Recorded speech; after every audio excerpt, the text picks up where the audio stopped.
YouTube channel पर आपका हार्दिक स्वागत करता हूं, हार्दिक अभिनंदन करता हूं। हम राष्ट्रपति की शक्तियों के बारे में पढ़ रहे थे और अपन ने राष्ट्रपति की सामान्यकालीन शक्तियों में कार्यपालिका और विधायी शक्ति पर चर्चा कर ली थी। आज अपन बात करने वाले हैं राष्ट्रपति की न्यायिक व वित्तीय शक्ति पर। तो आइए अपन राष्ट्रपति की न्यायिक व वित्तीय शक्ति पर चर्चा कर लेते हैं। सबसे पहले बात करते हैं अपन न्यायिक शक्ति पर। सबसे पहले बात करते हैं अपन न्यायिक शक्ति पर।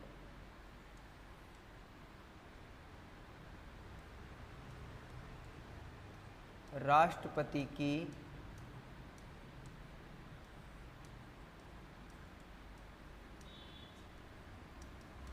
न्यायिक शक्ति और राष्ट्रपति की न्यायिक शक्ति पर अपन एक एक बिंदु पर क्या करेंगे, चर्चा। सबसे पहले अपन बात करते हैं पहले बिंदु पर, और पहला बिंदु यह है कि राष्ट्रपति की न्यायिक शक्तियों में बात करें अपन तो सर्वोच्च न्यायालय के मुख्य न्यायाधीश और उच्च न्यायालय के, राज्यों में जो उच्च न्यायालय होते हैं उन उच्च न्यायालय के मुख्य न्यायाधीश की नियुक्ति कौन करता है, तो राष्ट्रपति करता है। ठीक है। तो अगर अपन बात करें तो राष्ट्रपति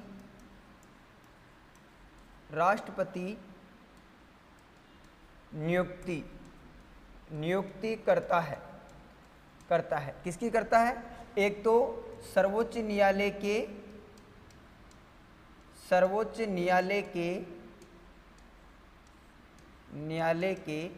मुख्य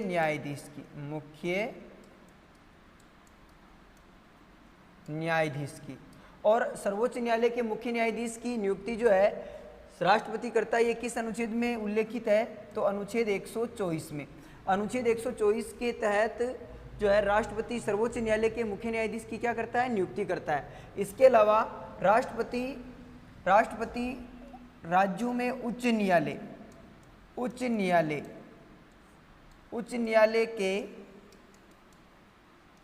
मुख्य न्यायाधीश की भी क्या करता है, नियुक्ति। किस अनुच्छेद के तहत? अनुच्छेद 217 के तहत।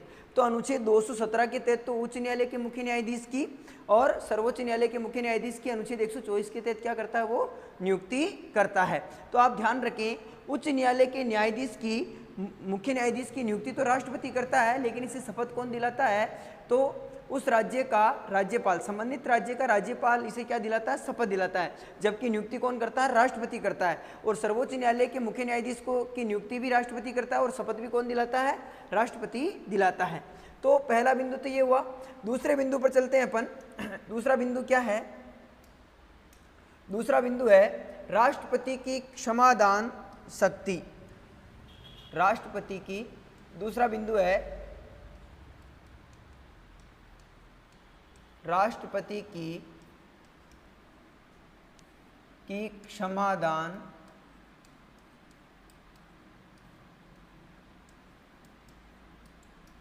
शक्ति। यानी राष्ट्रपति न्यायिक शक्ति में दूसरा बिंदु है अपने राष्ट्रपति की क्षमादान शक्ति। अनुच्छेद अनुच्छेद 72 में ये बात लिखी हुई है कि राष्ट्रपति जो संघीय न्यायालय के जो अपराधी है, कानूनन अपराधी है, उन्हें क्या कर सकता है, माफ कर सकता है, उन्हें क्षमा कर सकता है। और इस क्षमा प्रावधान के 4 प्रकार है, 4 प्रकार बताए गए हैं। जिसमें अपन बात करें तो राष्ट्रपति एक तो अपराधी को, पहले सबसे पहले ये लिख लें आप, संघीय न्यायालय अनुच्छेद 72 के तहत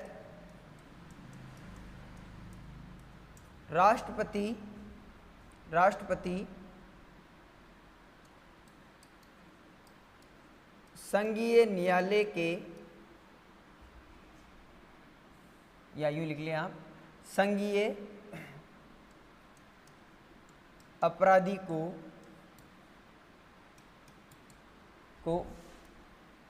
क्षमा कर सकता है, क्षमा कर सकता है। यानी केंद्रीय अपराधी को क्या कर सकता है, ये क्षमा कर सकता है। ठीक है। और ये क्षमा के कितने प्रकार बताए गए हैं, तो एक तो इसे पूर्ण क्षमा कर सकता है, ये एक तो पूर्ण क्षमा कर सकता है, पूर्ण क्षमा कर सकता है। एक ये सजा की प्रकृति बदल सकता है, प्रकृति बदल प्रकृति बदल सकता है। प्रकृति बदलने का मतलब यहाँ पर क्या है कि यानी किसी को, जैसे किसी को मृत्युदंड मिला है तो मृत्युदंड को बदलकर किसमें ये कर सकता है, आजीवन कारावास में, आजीवन कारावास में। यानी कोई ऐसा अपराधी है जिसे मृत्युदंड मिला है तो मृत्युदंड को आजीवन कारावास में क्या कर सकता है, बदल सकता है। तो इसकी दंड की क्या बदल सकता है, प्रकृति बदल सकता है। दंड पर विराम लगा सकता है, विराम कुछ समय के लिए दंड में क्या लगा सकता है, ये विराम लगा सकता है। कैसे, एग्जाम्पल के तौर पे समझे तो कोई गर्भवती स्त्री है, गर्भवती स्त्री है तो इसके दंड को कुछ समय के लिए टाल सकता है जब तक इसकी डिलीवरी नहीं हो जावे और जब तक ही इसका जो बच्चा है वो जो है बड़ा नहीं हो जावे, तब तक इसके यानी दंड पर क्या लगा सकता है, ये विराम लगा सकता है। और एक ये सजा को कम कर सकता है, सजा को कम कर सकता है, लघुकरण कर सकता है, इसका परिहार कर सकता है। तो सजा को कम कर सकता है। जैसे किसी को 20 वर्ष की सजा मिली है, 20 वर्ष की सजा मिली है तो इस 20 वर्ष की सजा को ये 10 वर्ष में क्या कर सकता है, कन्वर्ट कर सकता है, ठीक है। तो इस प्रकार से अनुच्छेद 72 में यह स्पष्ट लिखा हुआ है कि राष्ट्रपति संघीय न्यायालय के अपराधी को क्षमा कर सकता है, ठीक है। तो जो संघीय न्यायालय का जो अपराधी होता है, कोई भी अपराधी होता है, वो उसे यानी न्यायालय के द्वारा अपराधी घोषित किए जाने के बाद में, उसे सजा मिलने के बाद में वो अपनी याचिका लेकर राष्ट्रपति के पास जा सकता है। ये किसी अपराधी का कोई अधिकार नहीं होता है, ये केवल एक प्रार्थना होती है, अपील होती है, जो वो अपनी याचिका जो है क्षमा याचना राष्ट्रपति के पास प्रस्तुत कर सकता है। राष्ट्रपति उस पर संज्ञान लेता है और राष्ट्रपति जो है उसे पूर्ण क्षमा भी कर सकता है, उसकी सज़ा की प्रकृति भी बदल सकता है, उसकी सज़ा पर विराम भी लगा सकता है और सज़ा को कम भी कर सकता है। तो इस प्रकार से राष्ट्रपति एक अपराधी को क्या कर सकता है, माफ़ कर सकता है। यानी यहाँ पर इन्हें स्पष्ट लिखा है कि ये मृत्युदंड को भी क्या कर सकता है, माफ़ कर सकता है। लेकिन देखो, राज्यपाल की बात करें तो राज्यपाल मृत्युदंड को माफ़ नहीं कर सकता, वो क्षमा कर सकता है। लेकिन राष्ट्रपति के पास ये शक्ति होती है कि वो मृत्युदंड को भी क्या कर सकता है, माफ़ कर सकता है। क्या अगर अपन बात करें तो क्या राष्ट्रपति के द्वारा जो किसी अपराधी को माफ़ किया जाता है तो उसकी याचिका न्यायालय में लगाई जा सकती है क्या?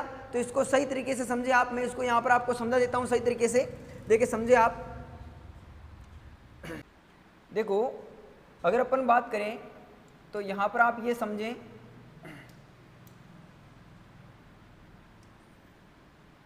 राष्ट्रपति के निर्णय को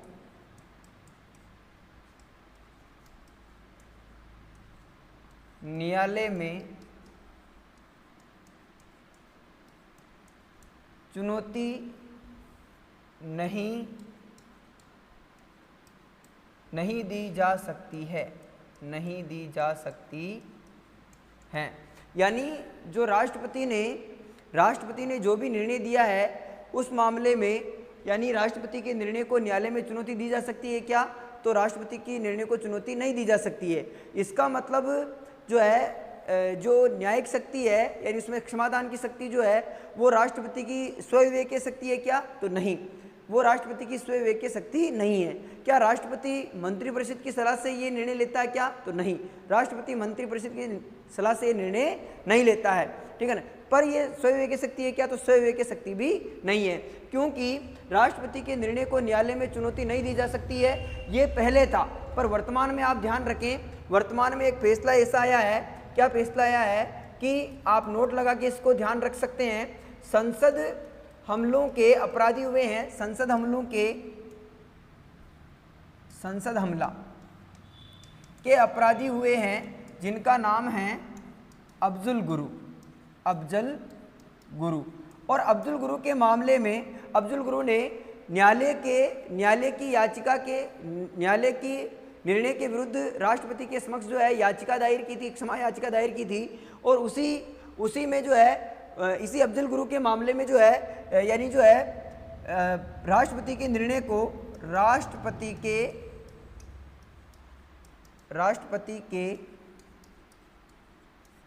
को न्यायालय में चुनौती दी गई। न्यायालय में क्या दी गई? चुनौती दी गई। इसका मतलब ये हुआ कि इस मामले से पहले जो है यानी न्यायालय में चुनौती नहीं दी जा सकती थी, लेकिन अफजल गुरु के मामले में राष्ट्रपति के निर्णय को न्यायालय में क्या दी गई है? चुनौती दी गई है। तो इसका मतलब वर्तमान में यह है कि इसका मतलब न्यायालय में चुनौती दी जा सकती है, पहले नहीं दी जा सकती थी। आगे चलते हैं अपन। इसके बाद में तीसरा पॉइंट अपने न्यायिक शक्ति में परामर्श क्षेत्राधिकार। परामर्श क्षेत्राधिकार। ये परामर्श क्षेत्राधिकार क्या होता है, इसको भी अपन समझ लेते हैं। परामर्श क्षेत्राधिकार का उल्लेख जो है वो अनुच्छेद आर्टिकल 143 में है। अनुच्छेद 143 में इसका क्या मिलता है? अपने को वर्णन मिलता है। इसका मतलब यह है कि अनुच्छेद 143 के तहत, अनुच्छेद 143(1) के तहत राष्ट्रपति सर्वोच्च न्यायालय से किसी मामले पर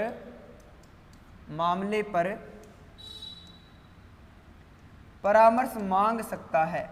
परामर्श मांग सकता है। और अनुच्छेद 143(2) के तहत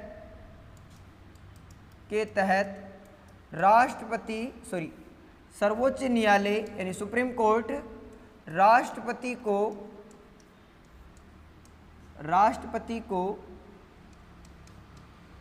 को परामर्श देता है। लेकिन यहां पर देखो, समझे अच्छे तरीके से आप, परामर्श क्षेत्राधिकार का अनुच्छेद 143 में वर्णन है। अनुच्छेद 143(1) ये कहता है कि राष्ट्रपति सर्वोच्च न्यायालय से किसी मामले पर परामर्श मांग सकता है, और अनुच्छेद 143(2) ये कहता है कि सुप्रीम कोर्ट राष्ट्रपति को परामर्श देता है। लेकिन आप ये ध्यान रखें, अगर सार्वजनिक क्षेत्र का कोई मामला हो, सार्वजनिक क्षेत्र का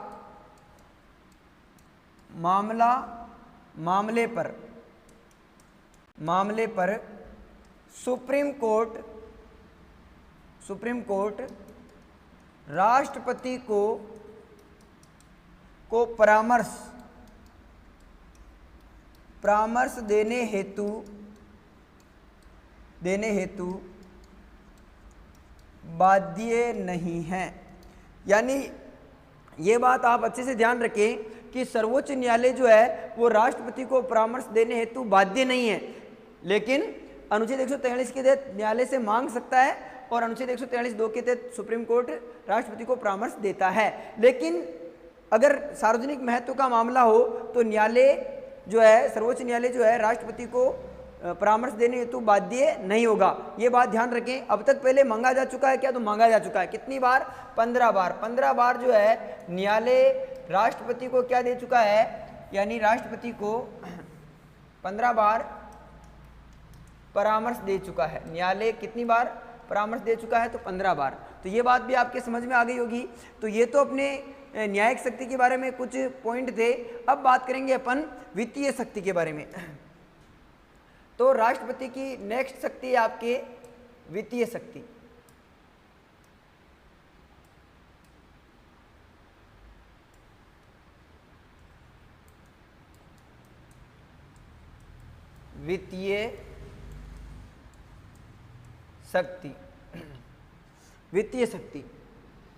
वित्तीय शक्ति में भी अपन एक एक बिंदु पर बात करने वाले हैं। सबसे पहला बिंदु लेते हैं अपन, पहला बिंदु लेते हैं अनुच्छेद 112। अनुच्छेद 112 और अनुच्छेद 112 के तहत राष्ट्रपति अनुच्छेद 112 के तहत राष्ट्रपति प्रत्येक वर्ष बजट पेश करवाता है। बजट पेश करवाता है। यानी अनुच्छेद 112 में ये लिखा हुआ है स्पष्ट कि राष्ट्रपति जो है प्रत्येक वर्ष जो है केंद्र सरकार का बजट क्या करवाएगा, संसद में पेश करवाएगा। ठीक है, यानी ये जो बजट शब्द है, इस बजट शब्द की संविधान में कोई व्याख्या नहीं है, इसीलिए इसे आप ध्यान रखें। इसे क्या कहा जाता है, इसे वार्षिक वित्तीय विवरण, वार्षिक वित्तीय विवरण के नाम से क्या किया जाता है, जाना जाता है। तो अनुच्छेद 112 के तहत तो केंद्र सरकार का बजट पेश करवाता है राष्ट्रपति, जबकि अनुच्छेद 202 के तहत राज्यपाल राज्य का बजट क्या करवाता है, विधानसभा में पेश करवाता है। तो यह आप बात ध्यान रखें। तो पहला बिंदु तो आपके ये हो गया। अगर दूसरे बिंदु की बात करें तो दूसरा बिंदु क्या है, दूसरा बिंदु है आपके वित्तीय शक्ति में अनुच्छेद 280। और अनुच्छेद 280 में क्या लिखा हुआ है, अनुच्छेद 280 में ये लिखा हुआ है कि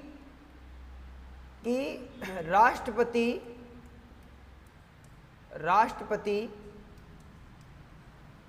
केंद्रीय, या यूं लिख सकते हैं अपन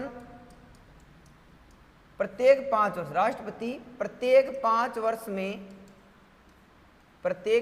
वर्ष में राष्ट्रीय वित्त आयोग का गठन करता है। ठीक है, प्रत्येक 5 वर्ष में राष्ट्रीय वित्त आयोग का क्या करता है, गठन करता है। और वर्तमान में कौन सा आयोग, वित्त आयोग चल रहा है, तो वर्तमान में 16वां वित्त आयोग चल रहा है। कौन सा वित्त आयोग,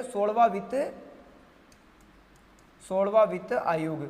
और इस 16वें वित्त आयोग के अध्यक्ष कौन है, तो इसके अध्यक्ष है वर्तमान में, इसके अध्यक्ष है अरविंद जी पनगड़िया। अध्यक्ष कौन है,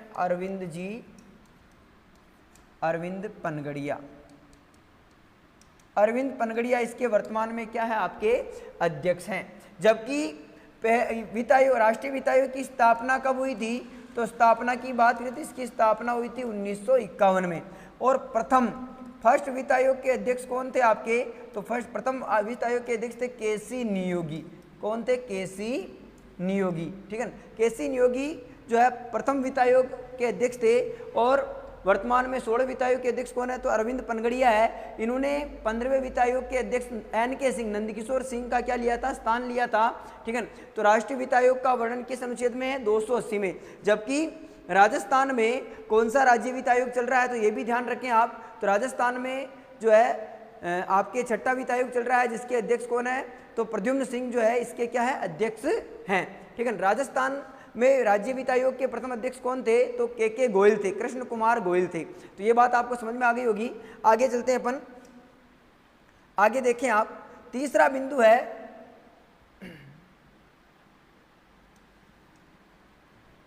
बिंदु है आपके राष्ट्रपति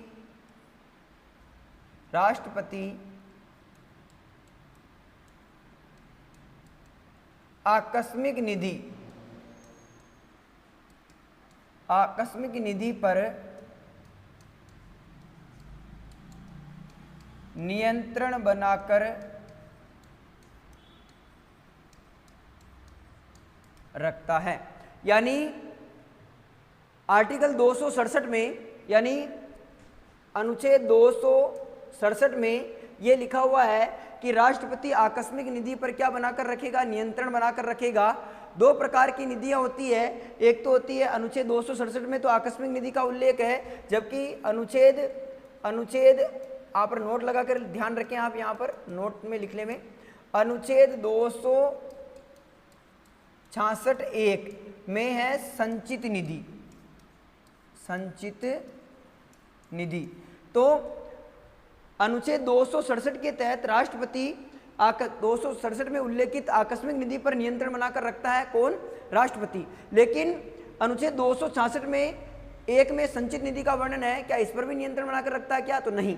संचित निधि पर नियंत्रण बनाने का नियंत्रण के राष्ट्रपति का नहीं होता है। संचित निधि पर जो है नियंत्रण किसका होता है, तो इस पर नियंत्रण होता है संसद का। नियंत्रण किसका होता है, संसद का। जबकि राष्ट्रपति का आकस्मिक निधि पर क्या होता है, नियंत्रण होता है। और इस आकस्मिक निधि की बात करें अपन तो ये क्या है, तो इस आकस्मिक निधि की अपन चर्चा करें तो इस आकस्मिक निधि में 550 करोड़ रुपए होते हैं। कितने होते हैं, 550 करोड़ रुपए का बजट होता है, जिसे आपातकाल के समय, किसके समय, आपातकाल के समय, आपातकाल के समय, आपातकाल के समय राष्ट्रपति एक ही बार में खर्च कर सकता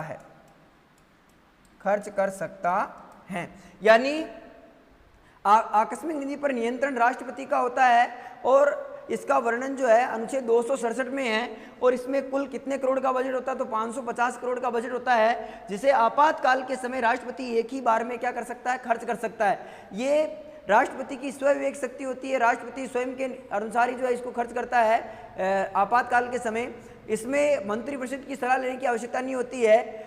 लेकिन आप ध्यान रखें, जो अनुच्छेद 266(1) में संचित निधि है, इस पर नियंत्रण संसद का होता है। और इसमें जो है संचित निधि में जो है मंत्रिपरिषद की सलाह पर जो है राष्ट्रपति इसमें विनियोग विधेयक के माध्यम से, ठीक है। अनुच्छेद 114 अगर बात करें अपन तो अनुच्छेद 114 में विनियोग विधेयक के बारे में जानकारी मिलती है। विनियोग विधेयक, ये विनियोग विधेयक क्या होता है, तो अनुदान की जो मांगे हैं उनके आधार पर धन को संचित निधि में डाला जाता है और आवश्यकता अनुसार संचित निधि से धन निकाला जाता है। तो उसे क्या कहते हैं, विनियोग विधेयक कहते हैं, जिसका वर्णन 114 में है। और ये संचित निधि में जो है विनियोग विधेयक के माध्यम से ही धन डाला जाता है और धन निकाला जाता है, जिस पर नियंत्रण किसका होता है, संसद का। जबकि आकस्मिक निधि पर किसका होता है, राष्ट्रपति का नियंत्रण होता है। तो ये बात भी आपको समझ में आ गई होगी। तो ये आपके जो है राष्ट्रपति की वित्तीय और न्यायिक शक्ति के बारे में जानकारी थी, मुख्य जानकारियां थी, मुख्य बिंदु पर अपन ने चर्चा कर ली थी। कल मैं आपके ये राष्ट्रपति की सामान्य शक्तियां यहाँ पर समाप्त हो गई है। कल मैं आपके लिए लेके आऊँगा नेक्स्ट वीडियो में राष्ट्रपति की आपातकालीन शक्तियाँ, उन पर अपन विस्तृत रूप से क्या करेंगे, चर्चा करेंगे। आज के लिए धन्यवाद।